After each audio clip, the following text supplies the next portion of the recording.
c'est certainement le mot qui hante tous les bacheliers, les étudiants qui souhaitent se réorienter, mais aussi leurs parents en cette période de vœux posée sur la fameuse plateforme d'admission post-bac. La plateforme avait fait polémique en 2018 compte tenu de certains dysfonctionnements. La version 2019 était censée être moins stressante, plus efficace. En revanche, son modus operandi et les procédures d'admission restent des plus opaques. On en parle avec Guillaume Ouattara. Bonjour. Bonjour. Vous êtes journaliste, ingénieur de formation et expert en Parcoursup, dont vous avez décortiqué l'algorithme afin d'en déceler les failles. Alors comment est-ce que vous expliquez qu'une telle opacité règne autour des procédures d'admission ? Aujourd'hui, en fait, rien n'oblige les formations, que ce soit les facs, que ce soit les écoles, que ce soit les prépas, à dire la manière dont elles trient les candidats. Les candidats font un certain nombre de candidatures, de vœux dans les formations, et les formations reçoivent. Et à partir du moment, c'est depuis le 3 avril qu'elles ont reçu ces candidatures, elles les moulinent absolument comme elles veulent.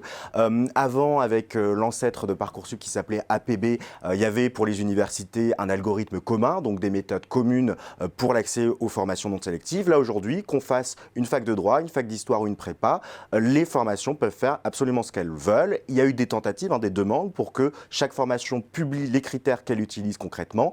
Le ministère se réfugie, de l'enseignement supérieur, se réfugie derrière le sacro-saint secret des délibérations. Alors justement, il y a pourtant une jurisprudence début 2019 afin qu'une université rende public les algorithmes locaux utilisés pour classer les candidats. Est-ce que ce n'est pas un premier pas vers une transparence ?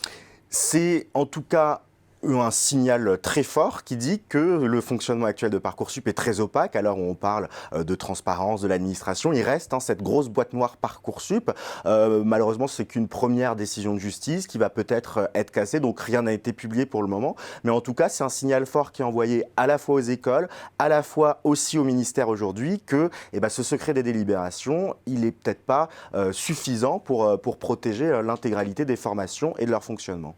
Mais alors, quel intérêt peut avoir le ministère de l'Enseignement supérieur à maintenir une telle opacité, à l'entretenir ? Est-ce que c'est des arrangements politiques, des arrangements entre chefs d'établissement ? Je vais vous donner un exemple tout simple, c'est la fac de médecine de Descartes. Donc on se dit on va faire médecine, a priori on va être recruté peut-être sur les notes en physique, etc. Le président Frédéric Dardel a expliqué que lui, un des critères de recrutement qu'il allait prendre, c'était le pourcentage de réussite au bac du lycée d'origine des candidats. En clair, plus on vient d'un lycée qui a de bons résultats au bac, donc qui est élitiste, plus on a de chances d'être pris en médecine, alors que c'est une formation censée être non sélective, que c'est une formation qui doit être ouverte à tous a priori, mais c'est une formation qui pratique cette forme d'élitisme qu'on a du mal à comprendre. Et en fait, ce qui se passe, c'est que si toutes les formations commencent à donner leurs critères, on va pouvoir comprendre quelles sont les formations élitistes qui recrutent sur des critères discutables, douteux, et puis quelles sont les formations plus justes, et on va pouvoir faire une hiérarchisation. Alors ça serait génial pour les candidats, pour les observateurs comme moi, mais ça peut être quelque chose d'assez compliqué à assumer et pour les chefs d'établissement et pour le ministère de l'Enseignement supérieur, qui du coup aujourd'hui donne une fin de non-recevoir à toutes les demandes pour avoir accès aux informations. Bien, merci Guillaume Ouattara pour cet éclairage sur l'opacité de Parcoursup. Merci beaucoup.